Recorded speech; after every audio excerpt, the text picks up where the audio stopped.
In this short video, I'm going to be walking you through how to create increases in both UK double crochet and UK treble crochet.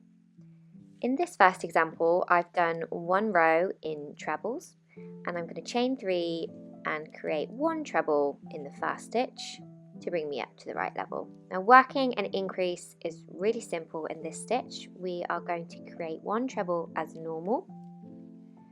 And then to work an increase, we are simply going to work a second, making sure that we're working it in the base of the same stitch as the one that we've just made. So we're going to yarn over and insert our hook, yarn over and pull up a loop, yarn over, pull through 2, and yarn over and pull through 2. So we've made 2 stitches in what was 1 stitch, increasing from 1 to 2 stitches. You can then continue working in your pattern based on how many stitches it gives you for your next steps.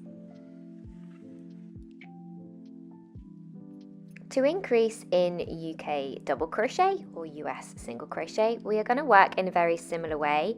When you reach the stitch that you are looking to make an increase in, first work 1 double crochet as normal. So insert your hook and yarn over, pull up a loop, yarn over and pull through 2.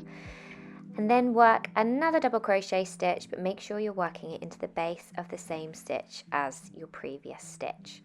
So we've ended up with 2 stitches into the top of 1 stitch from the previous row.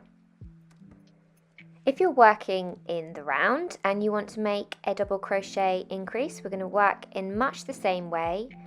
Work a double crochet first and then go back into the same stitch as you just made a double crochet in and work a second double crochet. So whether you're working in rows or in the round, increasing is worked in the same manner.